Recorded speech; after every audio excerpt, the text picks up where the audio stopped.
afternoon to everyone gathered here today. Our resource person, Dr. Kiran Kumar Kakarlapudi, Head of the Department of Economics,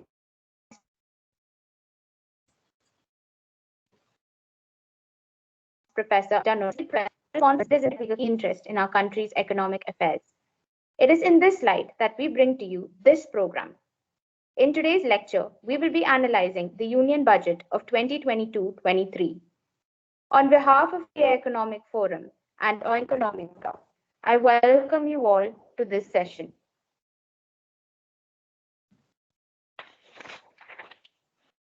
I now request all the attendees in this meeting to kindly come on video for a group picture.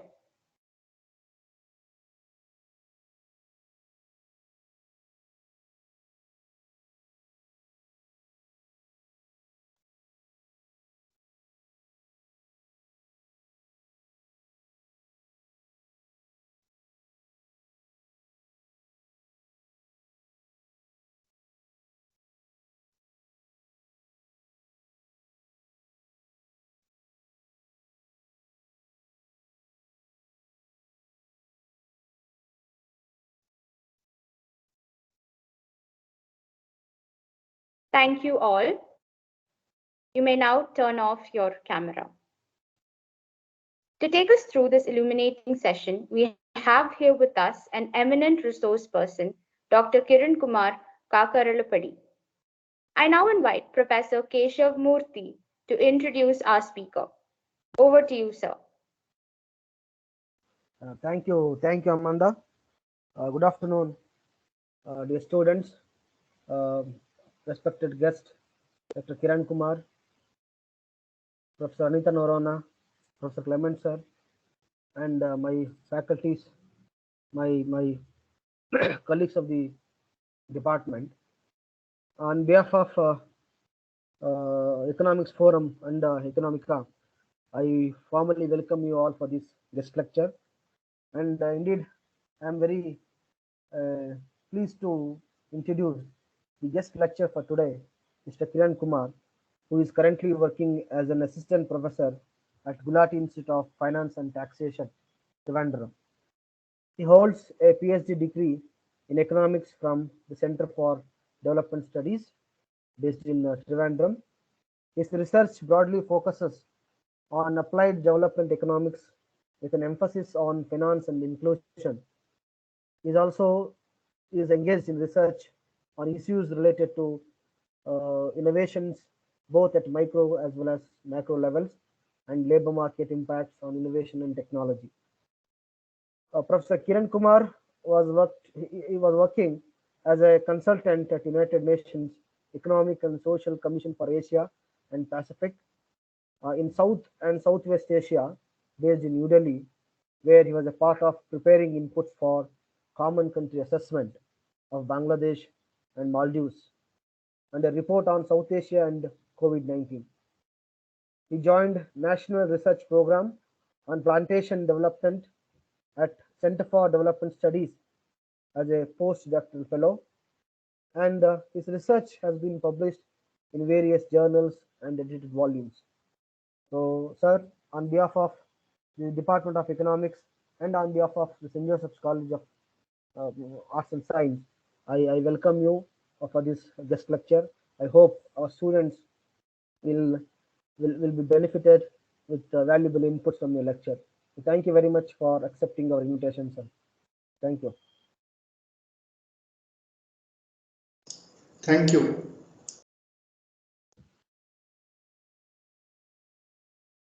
Thank you, sir. We welcome you, sir. The stage is yours. Over to you, sir. Thank you. I would like to thank the department for inviting me to present my analysis on the Union Budget 2022-23. Just bear me a minute. I would like to share the slides. I hope you can see the slides now. Hello? Yes, sir. Yeah, thank you. Thank you once again. So what I'm going to do today is to present a brief analysis of the budget presented by the Honorable Finance Minister Srimati Nirmala Sitharaman. This budget is considered to be a visionary document because India is now marching towards 100 years of independence. This is what is termed, the next 25 years is termed as Amrit Kal, what is otherwise meant as the auspicious time for transcending India to a greater heights. It is in this context the budget, the Union Budget 22-23 was presented on 1st of February 2022. Outline of my presentation is as follows. I would like to give you a brief context. Here, context I mean the macroeconomic context under which the budget was presented. For the interest of students of economics, I would like to give you a brief outline of the concept and definition of budget, and that is followed by the major highlights in terms of the broad budget trends and allocations and the flagship programs. So after that, I shall put these numbers in perspective and analyze the current budget in the context that we begin with. Start with, as many of you are already aware, the pandemic has severely impacted the economy. India is one of the most adversely affected countries in the world. So the numbers are here in front of you. The left side of the chart shows GDP in constant prices at 2011-12 base period. I have put the absolute number quarter-wise for the last 3 fiscal years. So as you could see, the Q1 of 2021, which broadly corresponds to the nationwide lockdown in the first wave of COVID, has witnessed a severe contraction in GDP. See, the GDP value has come down close to 39 lakh crore, from close to 39 lakh crore to about 27 lakh crore. Thereafter, as the economy has gradually released or gradually opened up from the strict lockdown measures, the GDP has picked up. And due to the very severe second wave that India witnessed, the GDP again has fallen down in Q1 of 21-22. However, we can see that the magnitude of decline is not as severe as compared to Q1 of 2021. This is because of the strategic lockdowns. In most states, the lockdowns were partial, unlike the lockdown lockdown 1, where the lockdown is complete. Almost all the economic activities except essential services have come to a standstill. So now the policy circle and the academia has been talking about has India's GDP come back to the pre-pandemic level, or what is the kind of recovery that India is experiencing. So there is a broader argument that India is experiencing a V-shaped recovery. So to that extent, the right-hand side of the graph shows the annual GDP, again in constant prices, 2011-12 base year, wherein you could see that the advanced estimates for 21-22 show that India's both GDP or gross value added is slightly over the value of GDP in 2019-20. That means India is now has now come back to the pre-pandemic level of GDP. If we look at how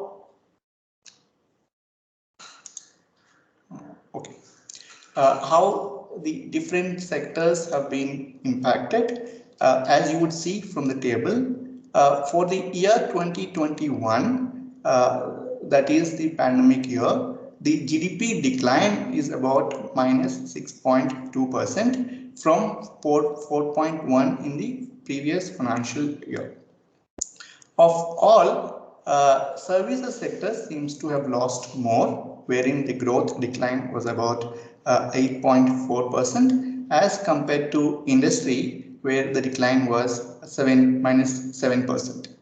So among all, only the agriculture sector seems to be resilient, where it registered a positive growth. Across all the sectors, it is trade, hotels and transport and communication services which have been impacted very severely, which shows the growth decline of 18.2%. In the next fiscal, the advanced estimates show that India is bouncing back with a growth rate of 8.6%, wherein most of the sectors which have experienced a steep fall have shown a quick recovery, except except hotel, trade, transport and communication services, where the growth rate for 21-22 is 11.9 or close to 12% as opposed to 18.2% fall. Which is why when we see the recovery in comparison with 2019-20, we find that the trade, hotel, transport and communication services have recovered only 91%, while all other sectors have surpassed 100%. That means now, as on 21-22, the GDP is slightly over what was seen in 2019-20. This also gives the demand side narrative of the economic recovery, wherein we find that the total consumption has recovered about 99.2%. That is primarily because of a delayed recovery of private consumption, which is recovered up to 97%. I would like you to keep this in mind. We will come back to it when we analyze the budget, whether this kind of fall in private consumption has found its place in budget. So other macro indicators show that the investment levels are again up in the pre-pandemic level. Exports, imports also reversed back to the pre-pandemic level. But the point that has to be kept in mind is that India has lost nearly 2 years of GDP.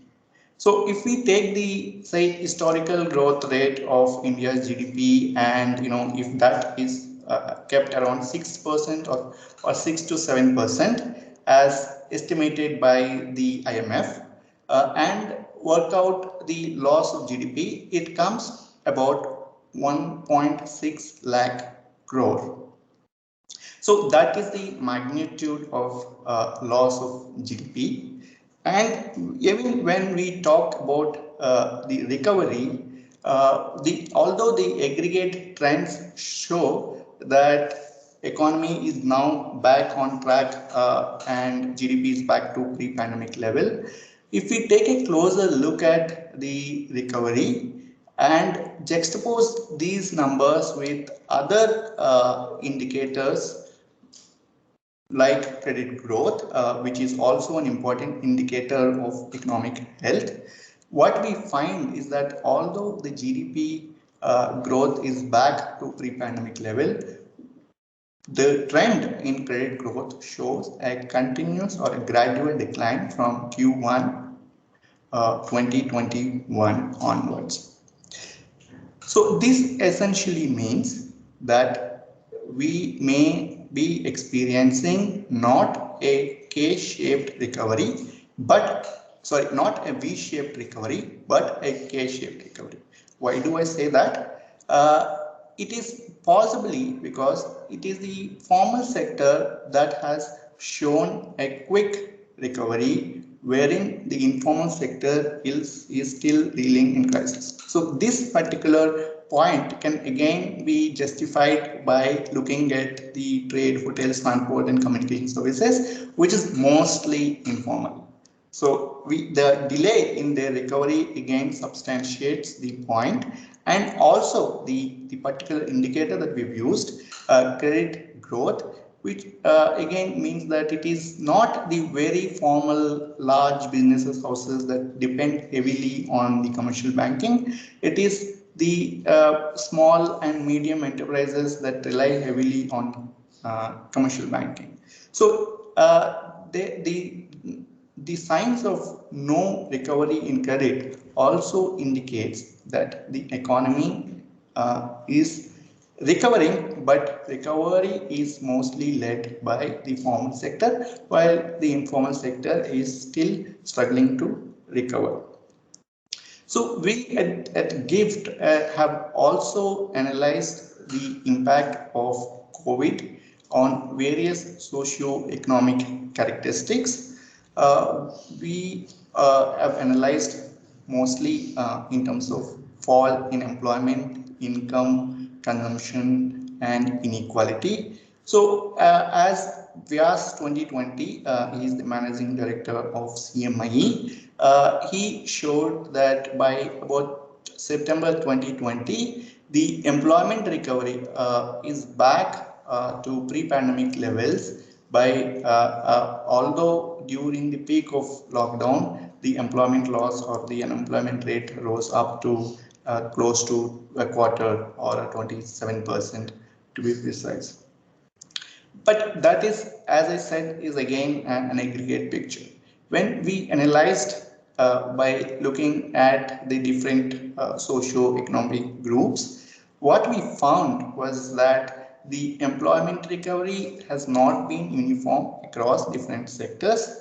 The women, youth, people belonging to marginalized communities, especially SCs and STs, and people employed in people who are self-employed have suffered in terms of the recovery. Their delay in employment recovery has been very poor. And the COVID also has led to more informalization, which again, I mean more and more people joining back the workforce, but not in permanent jobs, mostly in contract and temporary jobs for much less wages. So the quality of employment that is created is also very poor. So the employment impact has translated in the employment has translated in income impact, wherein we found that the loss of income during the peak of COVID was about 45%, and the recovery is not a V shape. What at best was a kind of a stunted V shape. So similar trend was found. The recovery has not been uniform across socio-economic markers. People again belonging, I mean inconsistent with the employment numbers. We also found that income recovery of people from marginalized communities, people engaged in self-employed kind of activities in informal labor have been declined much severely as compared to people working in the formal sectors. So this again has led to an addition to the number of people living below poverty. International organizations like the IMF, World Bank have already noted that COVID has put people back in poverty, and the trend reversal is about 10 years. So the study that was published by the Azim Premji University in 2021 showed that the decline of people, or to put in other words, there are about 150 to 200 million people have been pushed to poverty during COVID due to loss of income or loss of employment. So on the other hand, what we also found during that time is that there is an increased inequality. The recent report published by the Oxfam on inequality showed that the collective wealth of India's 100 richest people hit a record high of 57 lakh crore as opposed to 44 crore, if I remember the number correctly, in the previous year. So, wherein we find that a bulk of the population is now experiencing a huge decline in income and wages, and on the other extreme, you have people whose wealth and income have been increasing, which is manifested in rise in inequalities during this period. So, it is in this context the budget that is presented has to be seen and analyzed. So before I get into the major highlights of the budget 22-23, for the interest of students of economics, I would like to start with the origin of the term budget. The origin of the term budget could be traced back to late Middle English from a French word budget, which actually means leather bag. So in Latin, it was referred to as vulga. Again, I may be wrong in pronunciation, but again, it means leather bag. So the word actually meant that it is a pouch or a wallet. In the mid 18th century, the Chancellor of the Exchequer, in presenting his annual statement, was said to open the budget. That was the first time this term was used. However, in the late 19th century, the use of the term was extended from governmental to other finances. Now, how do we see budget in India? Budget in India has its constitutional provisions. In Constitution of India, although there is no explicit statement of the word budget, what we have is presenting annual financial statements under two articles. Article 112 for the union budget, Article 202 for the state government budgets. So, as you would see that the finance ministers of India have carried budget in the brown bag, which was again referred earlier. You could see the pictures below. The very first budget presented by Mr. R.K. Shanmugam Shetty, and the most historic budget presented by Dr. Manmohan Singh in 1991, which paved the way for economic reforms, which eventually sort of changed the trajectory of India's economy. So until recently, the budget has always been carried in a brown suitcase. It is Honorable Finance Minister Nirmala Sitharaman, who has changed the tradition by carrying a red cloth bag instead of brown bag. Looks more like an official document of the government. So, what is this Article 112 of the Constitution? What does it say? It says the President shall, in respect of every financial year, cause to be laid before both the Houses of Parliament a statement of the estimated receipts and expenditure of the Government of India for referred to as annual financial statement of that year. So it is basically receipt and disbursements are shown under three parts in which government accounts are kept. So there are three parts that are consolidated fund, contingency fund, and public account. So whatever money that is being spent comes from the consolidated fund of India. So the contingency fund is basically to meet the unexpected shocks. Say for instance, there is a war that is happening, the government needs to spend money, or unexpected climatic shocks and all, for which unforeseen events happening and the budget did not have any allocation. So there would be a contingency fund from which these unanticipated economic shocks could be met. So, to put finally, what is a budget? Budget is an annual financial statement of the government for the coming fiscal year in which the estimated revenue receipts and expenditures of the government are presented. Then comes three particular words that are usually used in the budget.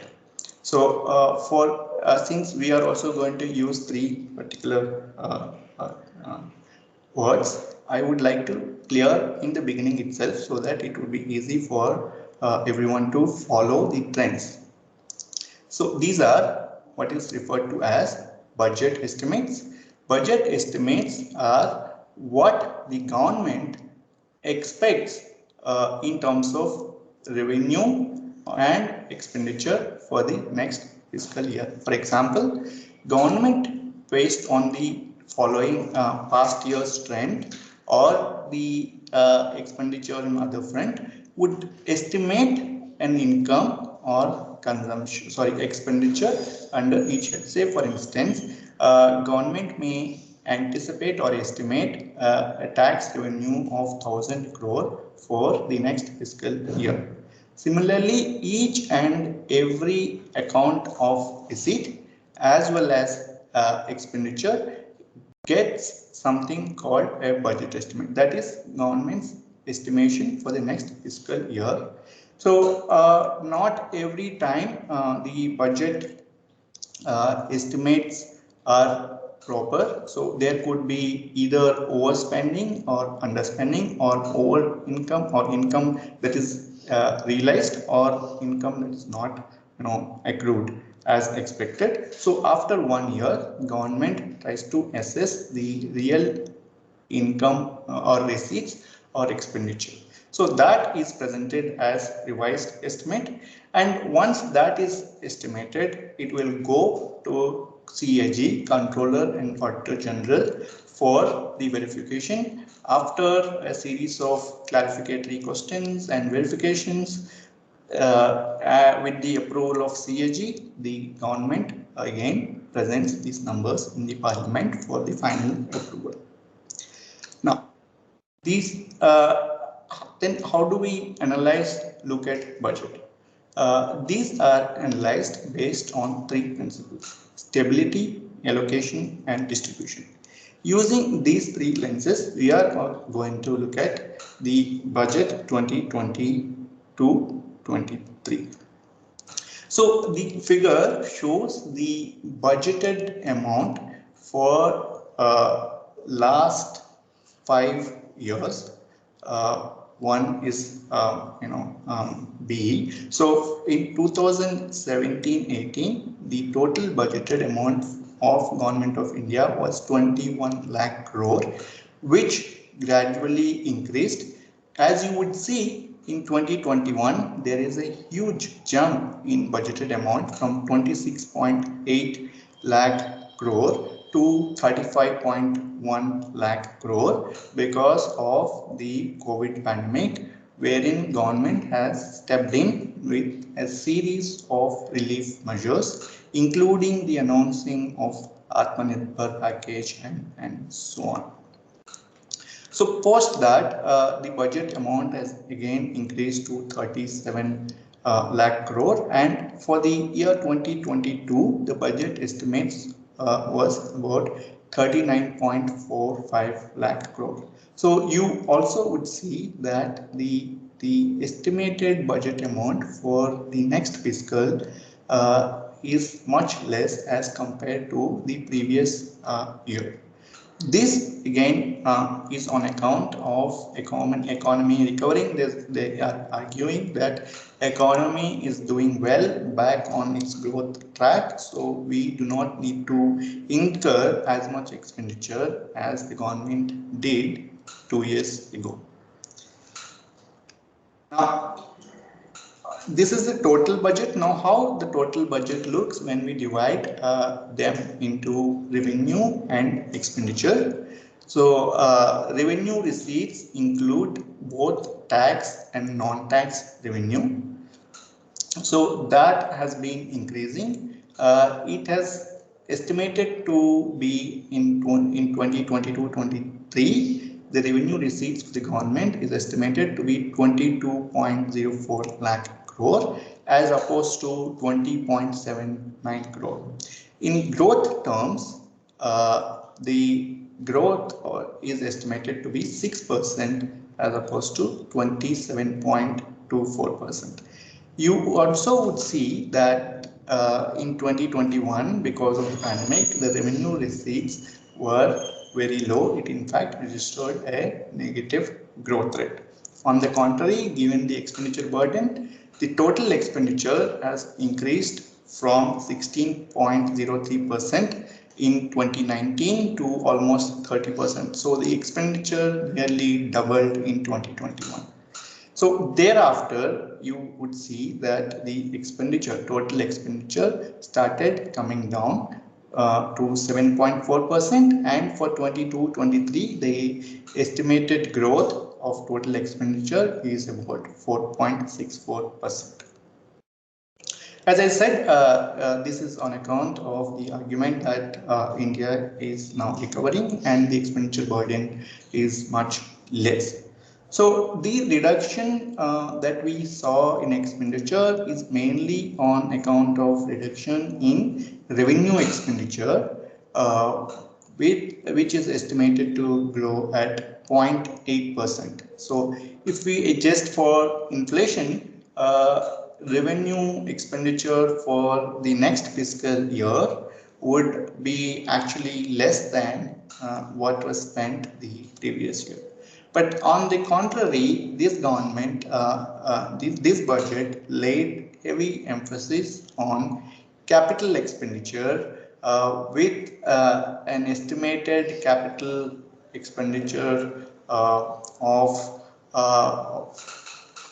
7.5 lakh crore.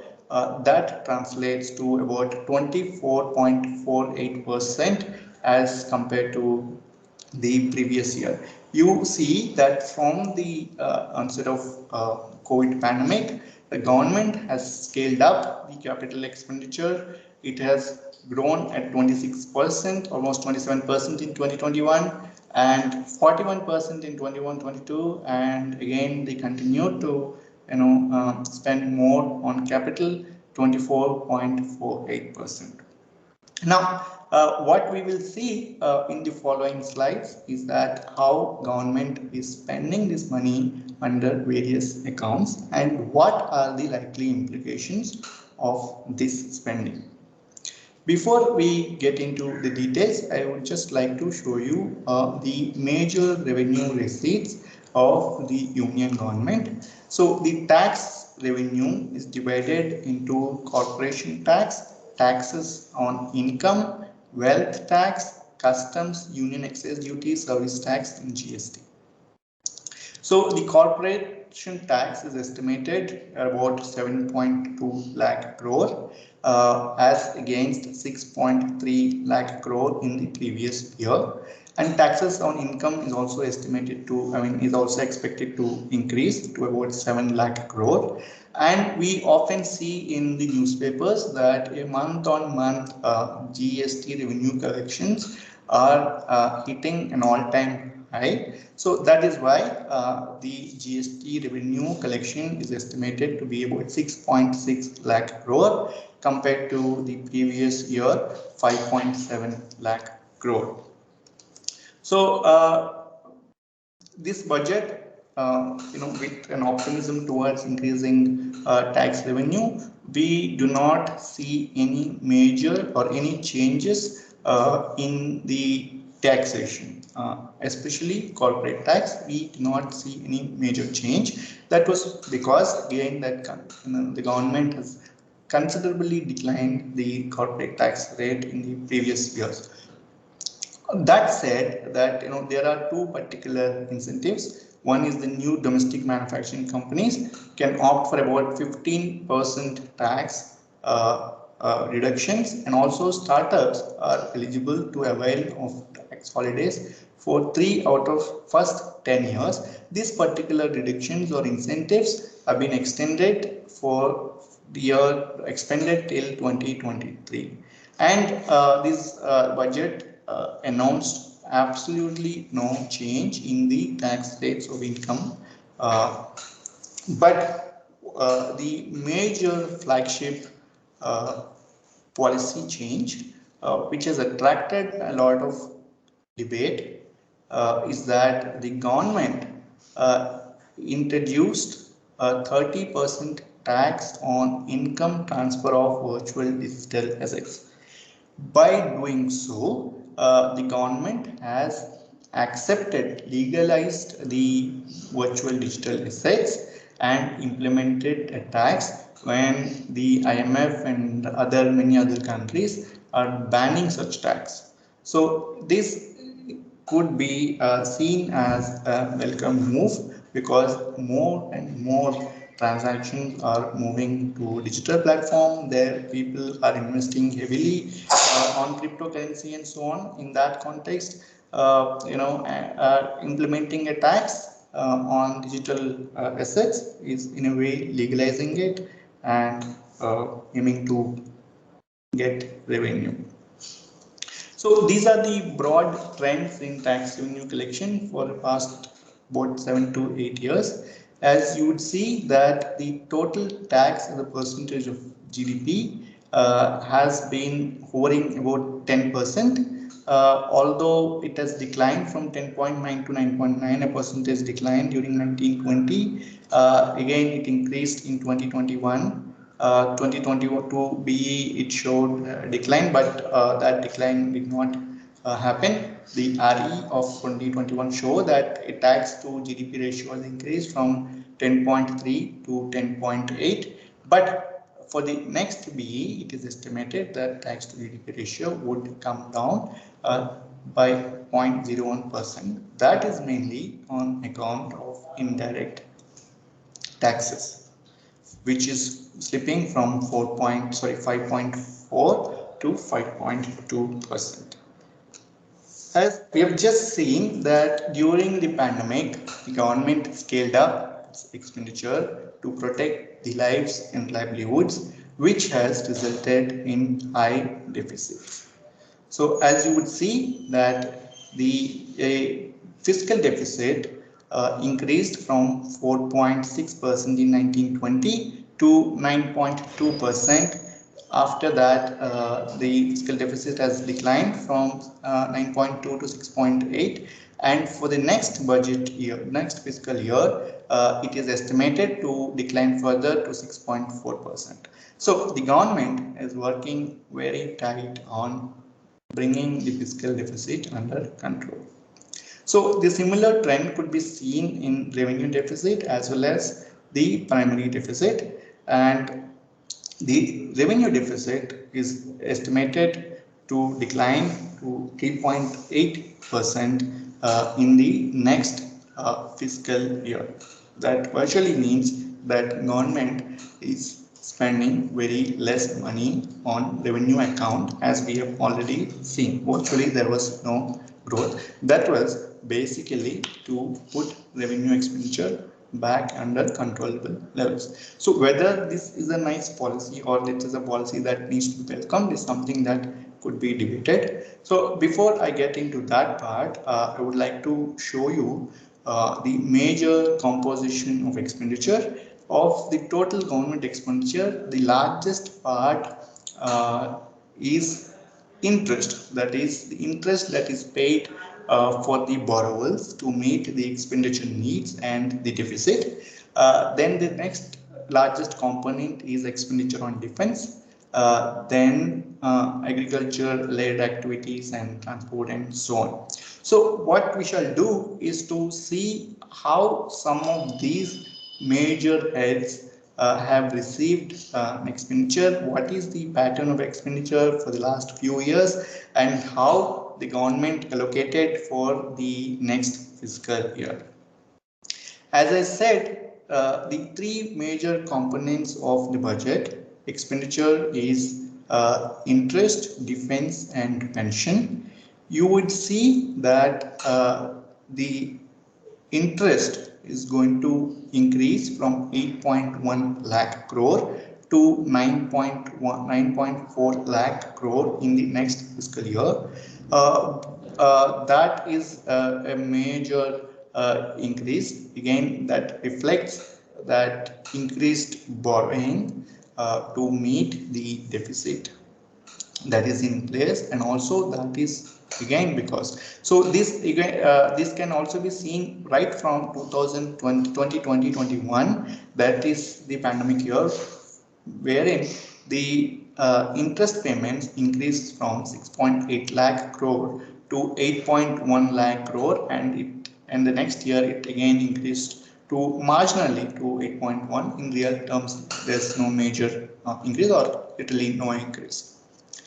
So similarly, defense also sees a gradual rise every year, and the pension, this is also a committed expenditure, shows a marginal rise from 1.99 lakh crore in 2021 RE to 2.07 crore. Again, this means that in real terms there is hardly any growth. When we talk of subsidies, yes, please. I just want to remind you 10 more minutes of your break. Okay, okay, thank you. Thank you. Uh, Thank you. Yeah, I shall run through. You can spare me 10 minutes, right? Yes, sir, of course. Yeah, thanks.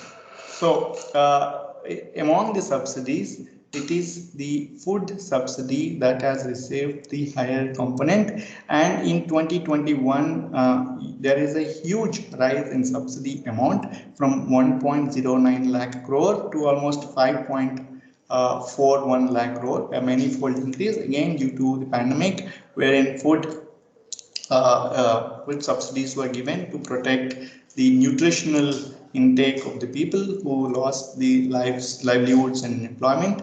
So subsequently it has declined, and for the next year 22-23 it has further declined from 2.86 lakh crore to 2.07 lakh crore. We also see the decline in fertilizer subsidy and also subsidies on petroleum.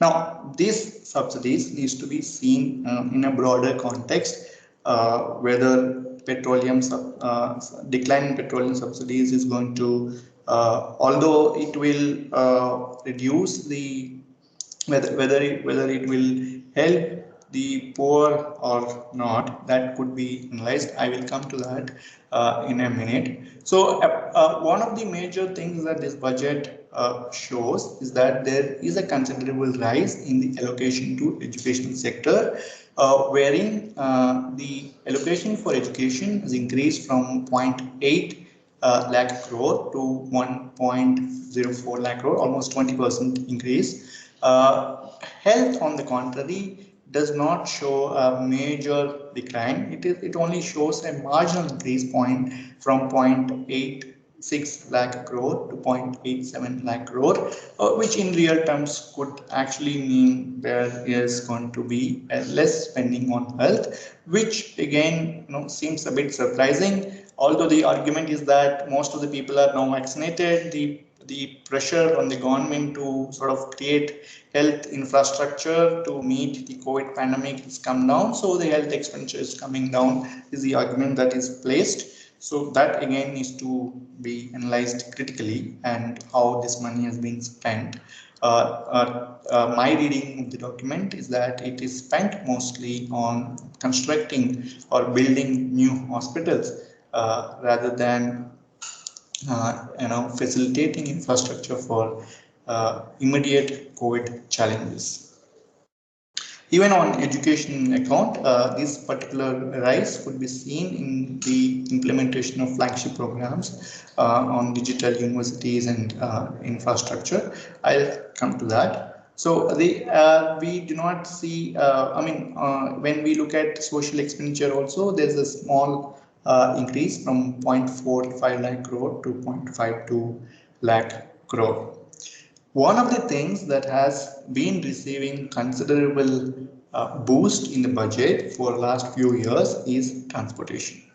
So it has increased from 3.25 lakh crore to 3.5 lakh crore. where this money is going to be spent, I will come, because the flagship programs uh, have sort of discussed that. And this is the allocation for the productive sectors, wherein you see that there's a very marginal rise for the agriculture. It has increased from 1.48 lakh crore to 1.52 lakh crore. Similarly, for industry, there is a small increase, but much of the increase in the productive sector is given to IT and telecom, from 0.29 lakh crore to 0.8 crore, right? 8 lakh crore. This is a huge jump that this particular sector has received, again for meeting the digital economy requirements.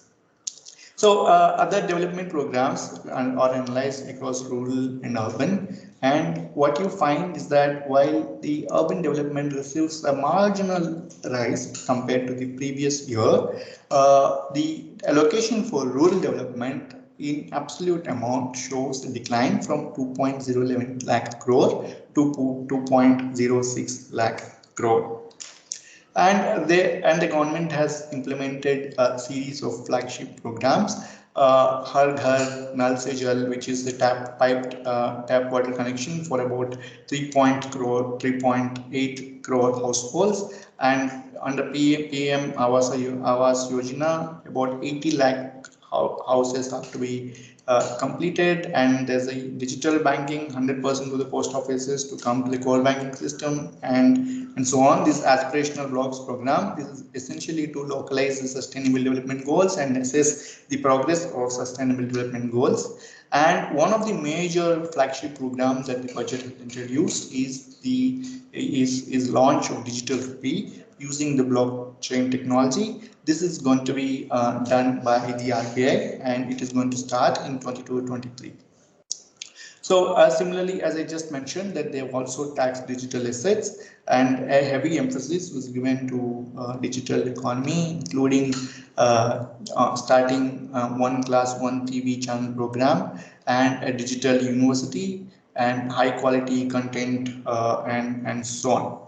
Coming to the health segment, National Digital Health Ecosystem will be rolled out, and an integrated architecture is planned under Mission Shakti, Mission Vatsalya, Saksham, Anganwadi, and Poshan 2.0 are expected to be launched, and 2 lakh Anganwadis are to be updated to Saksham Anganwadis. So as I said, that transport sector has received a huge boost in this budget. That is mainly for 400 energy efficient trains to be manufactured locally over the next 2 years, and also the implementation of Vande Bharat Express and the expansion of higher railway network, and so on. I shall skip this now to just analyze this budget allocations in perspective. What one can see is the allocations that are made broadly for rural and broadly for urban. So I have clubbed the allocations for rural, which is summation of agriculture and allied activities, fertilizers, food, rural development. So wherein in 2021, 28.9% of the budget is spent for rural. For the next fiscal year, that is 2022-23, that share has come down to 16.9%. On the contrary, total allocations to the urban sector increased from 11.9% to 17.1% in 22-23B. So this has to be seen against the population composition. While about 60% of people live in India, in rural India, they receive about 16.9%. The rest 30% who live in urban areas receive about 17.1% the budget.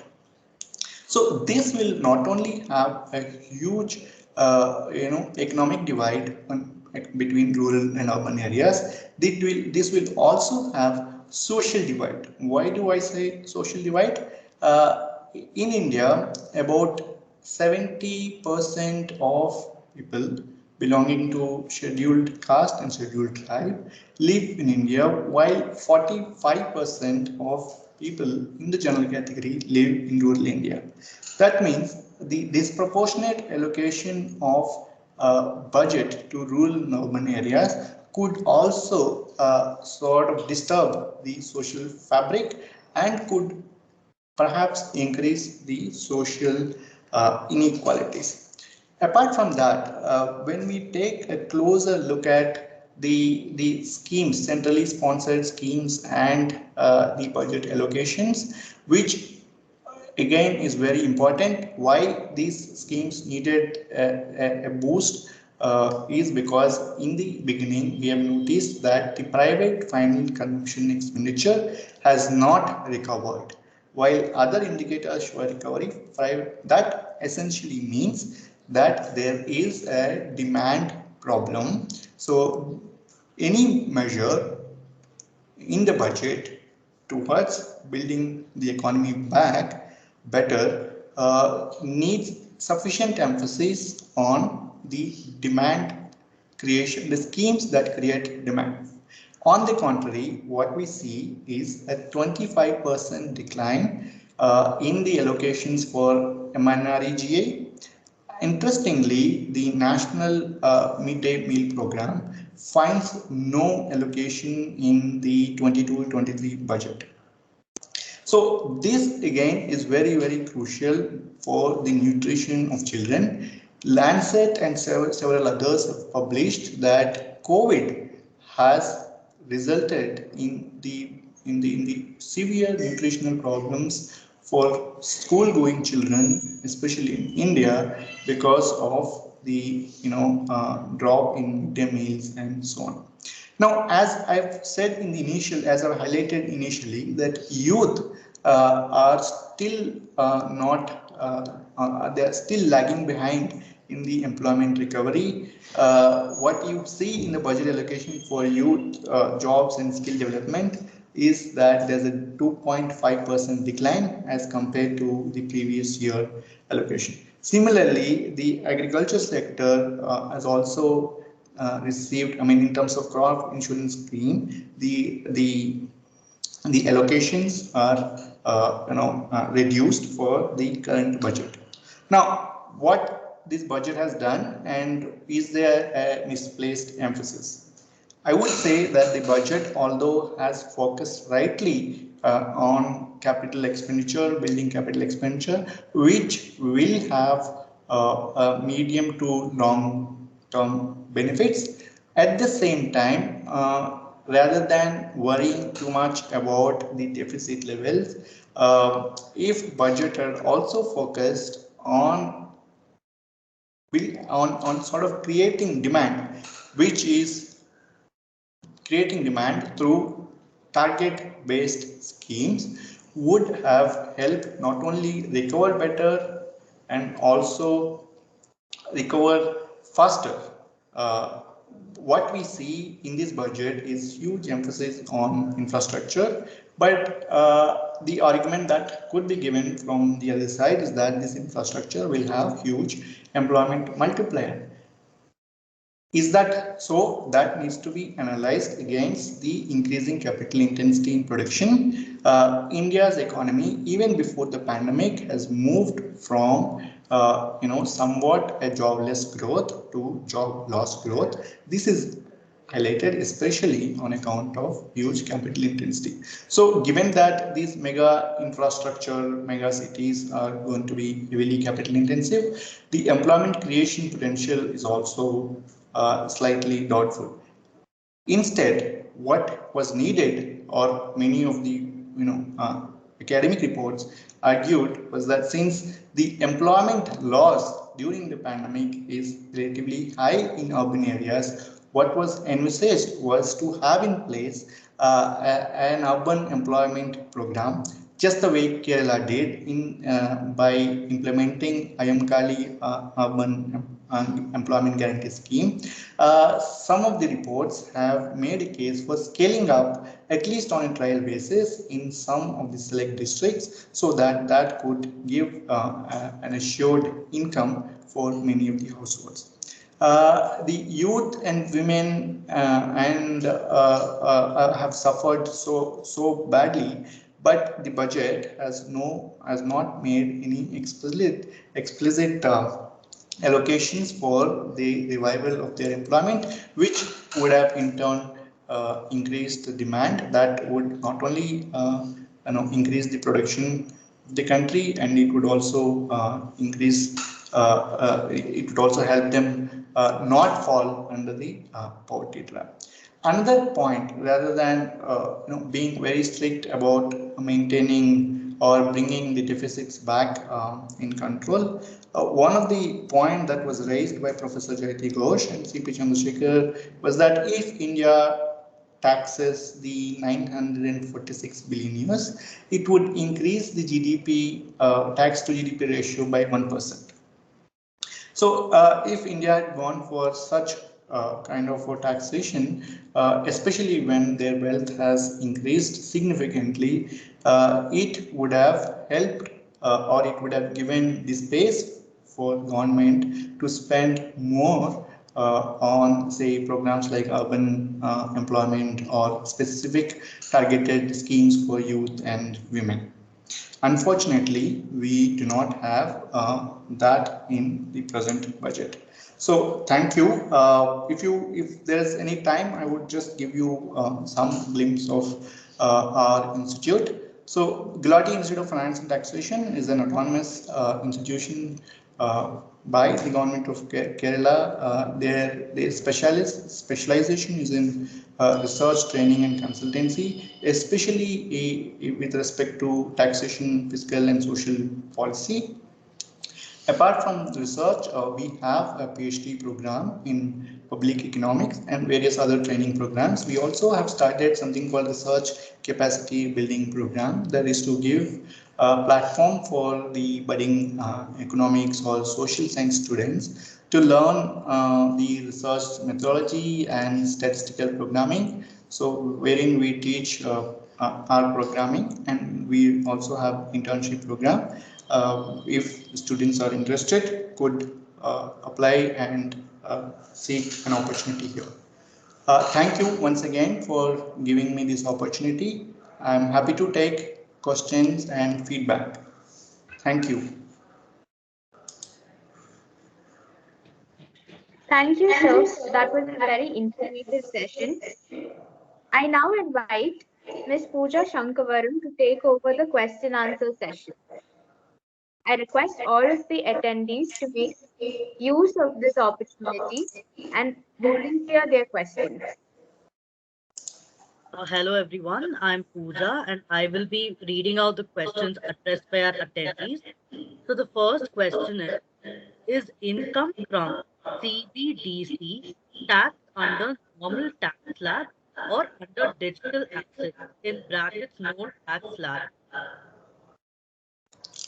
I'm not very sure of that. I myself am not very sure of how this taxing procedure is going to take place. I'm not very conversant with the digital assets and digital currency. So I'm afraid even if I take this question, I may not be able to do justice to it. Okay, so the next question is PM portion. Is PM portion replacing midday meals?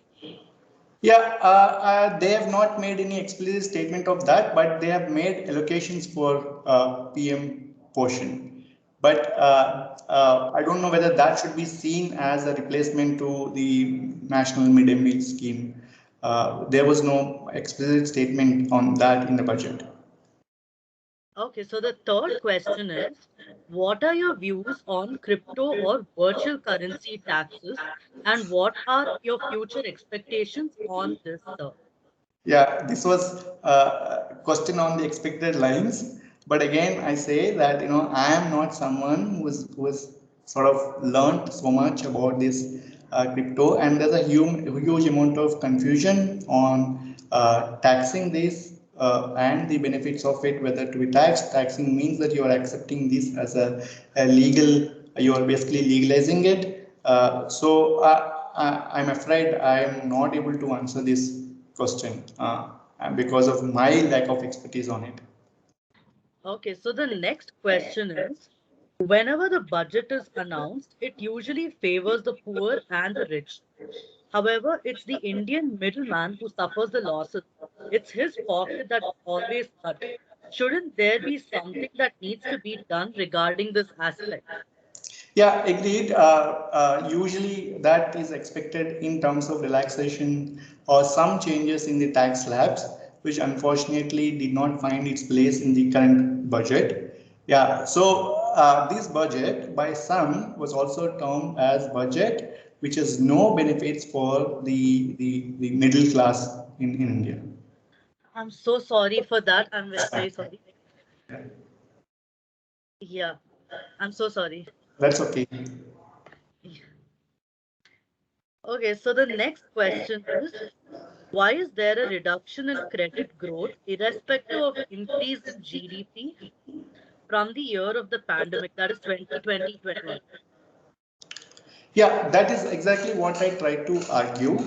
That if you look at the sort of business houses that depend on banking credit, it is mostly micro, medium, and small business houses that seek banking credit, as opposed to the very large business houses who do not depend on banking credit, and they would more depend on the stock related investments. So there the credit decline merely shows that these enterprises have not been picking up post pandemic. That is the kind of argument that is coming forward.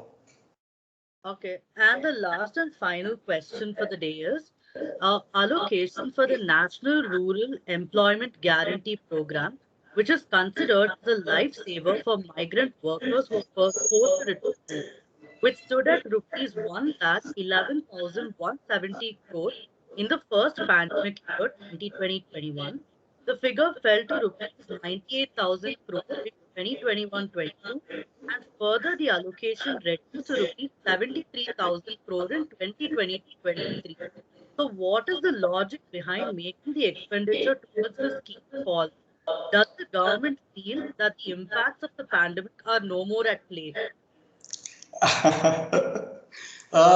See, that is exactly what I try to argue, that if the government aimed at reviving the demand, consumption demand, one of the things that government could have done was to increase allocations for MNREGA, because that would give poor money, regular assured money, and that would in turn increase the consumption demand. As a result, the overall aggregate demand will rise, but the government did not allocate. The other side of the argument that could come from anybody who wants to look at these numbers closely is that since this is an act for which everyone is entitled, allocations in this scheme do not matter.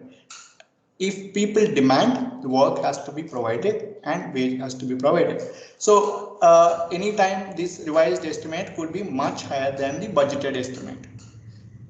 Yeah, but going by the past trends, the government has not been spending or allocating enough for this particular rural guarantee scheme, which was vital, especially in the times of crisis. Thank you so much, sir. I Thank would you. now like to hand over the session to Amanda. Thank you, Pooja, for handling the question answer session. Thank you, sir, for answering all our questions with so much patience and diligence. I now invite Ms. Kavya to deliver the vote of thanks. Thank you, Amanda. I hope I'm audible. Yes, you are. Yes. Thank you. Yeah, a pleasant good afternoon to all of you. My name is Kavya, and I'm the Joint Secretary of Oikonomika. I hope that you all enjoyed this informative lecture organized by the Economic Forum and Oikonomika. It is my honor today to be presenting a vote of thanks to all those who have helped us in making this event a successful one.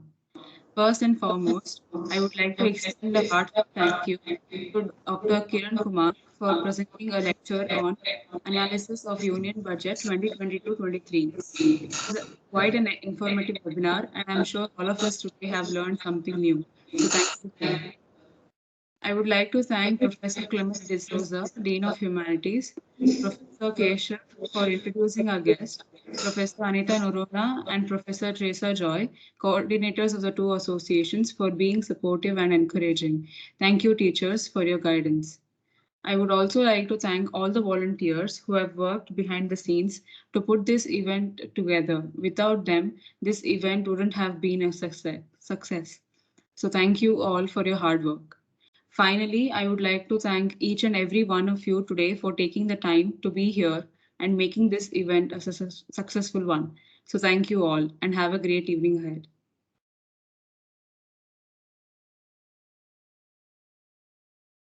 Thank you, Kavya. There is an announcement. The link for the feedback form is posted in the chat box. Kindly fill out the form to get your e-certificates. Thank you.